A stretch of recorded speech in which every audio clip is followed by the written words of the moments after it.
Olá, turma! Como vocês estão? Seguinte, hoje eu vou estudar um gênero textual chamado poema. Muitos de vocês confundem poema com poesia. Na verdade, existe uma diferença entre o que é poema e o que é poesia. A poesia é um estado sublime de beleza que a gente pode encontrar em absolutamente tudo. Então, um quadro, ele pode ser poético, uma imagem, uma fotografia pode ser poética, o olhar de uma pessoa pode ser poética. Tudo bem? Então, poesia é o estado sublime de beleza de algo que a gente vê, tá? Não é exatamente o texto. Agora, o texto a gente vai chamar de poema. Então, um poema, ele pode sim conter poesia, mas o poema não é a mesma coisa que a poesia. Tudo bem até aí? Então, o poema é o texto que a gente escreve em versos, né? Em estrofes, ele possui geralmente sonoridade, sons aí por meio construídos geralmente por meio das rimas e uma linguagem figurada, uma linguagem que contém muito sentido figurado, muita imaginação. Então, o que a gente vai fazer agora? A gente vai ler um poema e depois eu vou analisar esse poema com vocês para demonstrar aí algumas características desse gênero textual. Vamos lá, então. Bom, o poema que eu escolhi é chamado Feitas Chuvas e foi escrito por um poeta chamado Rosalino Pansica, que possui o mesmo sobrenome que a professora, né? Porque é o meu pai. O meu pai, ele é um poeta, escreve livros, escreve poesias, tem um livro publicado, né? O livro dele chama Versos no Caminho. E aí eu tirei esse poema aí do livro dele, meu pai autorizou, vou ler para vocês e a gente vai analisar esse poema do meu pai, tudo bem? Então vamos lá, ó. Feitas chuvas, elas caminham em nossos céus cheios de infinitos, são nuvens das lágrimas de nossos destinos. Vasculham os azuis, desmaiam cansadas sobre o mar, sobre a terra. Adentram os caminhos das serras, das árvores, das folhas, das pétalas. Deixam-se levar pelos rios do adeus, das partidas das vidas, das partidas das horas esguias, das auroras. E segredam os ventos que as destinam, o aroma dos teus hálitos, a suavidade de teus beijos, a profundidade de teus olhos, o consolo de teus braços, o conforto de teus seios. Elas caminham, minhas nuvens amanhecidas, brancas para o mundo, mas para mim, coloridas de um verão profundo, onde renascem minhas esperanças. Criam formas, por elas passam voos, passam ondas, passam luzes, e minhas saudades que são feitas de chuvas, ao dia se declamam para o sol, e à noite se desabafam para a lua. Bom, vemos aí nesse poema, né, uma representação com sentido figurado do que seriam as chuvas. Observem que várias e várias vezes nesse poema a gente tem uma espécie de conexão feito por meio de metáforas da chuva com as lágrimas das pessoas, com o nosso choro de tristeza, de saudade, de emoções que a gente possui, que a gente sente durante a vida. Então a gente percebe nesse poema que a chuva ela não é retratada de maneira científica, do jeito que ela ocorre. Ela é transformada aqui em poesia, né? A chuva cai como caem as lágrimas do nosso destino, né? Então vamos lá, a gente vai agora analisar com mais atenção a estrutura desse poema. Bom, como eu havia dito no começo, o poema ele é estruturado por versos, né? O que é cada verso? Bom, cada linha é considerado um verso do poema, tudo bem? E esse conjunto de versos, esse conjunto de linhas, quando eles estão juntos, eles formam uma estrofe. Vamos lá ver o exemplo aqui da primeira estrofe desse poema para a gente verificar aí. Então, ó, na primeira estrofe do poema, a gente tem 4 versos, então cada linha que a gente vê aí na tela é um verso. Elas caminham, o primeiro verso. Em nossos céus cheios de infinitos, segundo verso. São nuvens das lágrimas, terceiro verso. De nossos destinos, quarto verso. Então aqui a gente tem uma estrofe formada por 4 versos. A gente pode chamar essa estrofe, por exemplo, de quadra acaba sendo uma quadra porque a gente tem 4 versos. Então, para a gente lembrar, cada linha do poema é chamado de verso e cada conjunto de verso é chamado de estrofe. Bom, outra característica importante do poema, né? De todos os poemas aí, a linguagem figurada de um poema. O que é a linguagem figurada? Bom, a linguagem figurada, ela ocorre quando as palavras, as expressões usadas do poema, elas não estão exatamente no sentido real, no sentido literal, próprio dela. A gente viu aqui que a chuva, ela não está representando só a chuva para o poeta. Ela está sendo utilizada com outros significados, com outro sentido. Esse outro sentido que a gente dá para a chuva é um sentido figurado, é um sentido mais sensível, mais imaginativo do poeta. O poeta, ele é alguém que sente a natureza, os acontecimentos da vida de uma maneira muito mais profunda, mais sensível. Quer ver? Vamos lá analisar algumas figuras de linguagem que contém aqui nesse poema.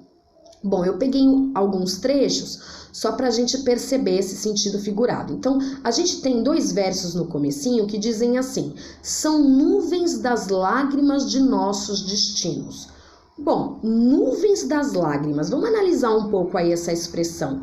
Nuvens das lágrimas dá a entender pra gente aí que as nuvens chorariam, né? Que a chuva, né, o formato dessas gotas de chuva, né, lembram o quê? As lágrimas de alguém. Então, as nuvens das lágrimas estaria aí representando essa chuva como um choro do céu. Tudo bem? Do quê? Dos nossos destinos, então da nossa vida. Então, quem chora, será que é a nuvem? Será que somos nós? Será que a gente chora por conta daquilo que acontece nos nossos destinos? E esse poeta aí está transformando essa chuva num acontecimento íntimo dele. Tudo bem? Bom, depois a gente tem um trecho que diz assim: vasculham os azuis, desmaiam cansadas sobre o mar, sobre a terra. Então a chuva, né? Desmaia cansada sobre o mar. O que seria desmaiar? Na verdade, no sentido real próprio da palavra desmaiar, a gente sabe que alguém quando passa mal, a pressão baixa, a pessoa geralmente desmaia. Então, desmaiar no sentido literal seria um estado de alguém que cai no chão depois de passar mal. Mas no poema a gente não tem essa expressão literal, a gente tem uma expressão figurada. Então, desmaiar cansada sobre o mar é essa queda da chuva sobre o mar. Só que aqui o poeta transforma a palavra desmaiar no sentido de cair com leveza sobre o mar. Tudo bom? Então, desmaiam cansadas sobre o mar, sobre a terra. A gente percebe lendo esse poema, então, essas linguagens figurativas que não estão presentes só nesse trecho, tá? Em outros trechos também, mas aqui eu só estou usando esse como exemplo, né? De modos de falar da chuva sem ser de senso comum, de uma maneira mais corriqueira. A gente falaria, a chuva cai sobre o mar, né? Mas um poeta não vai falar que a chuva cai sobre o mar. Ele disse aí outra coisa, a chuva desmaia cansada sobre o mar. É diferente, né? É mais bonito, tem mais poesia. Bom, sonoridade, né? Na maioria das vezes, a gente entende o poema como um texto que tem rima. Bom, a primeira coisa que a gente tem que entender é que nem sempre o poema tem rima, tá bom?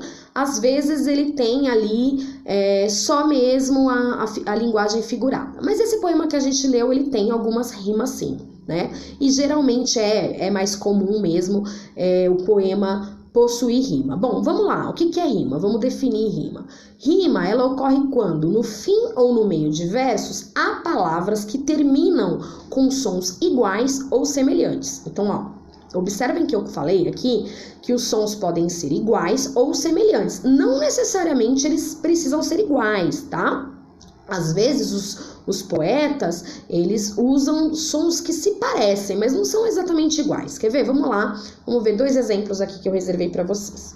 Bom, eu peguei agora aqui como exemplo uma quadra popular, né? Em que a gente tem aqui uma rima com sons iguais. Eu vou ler para vocês.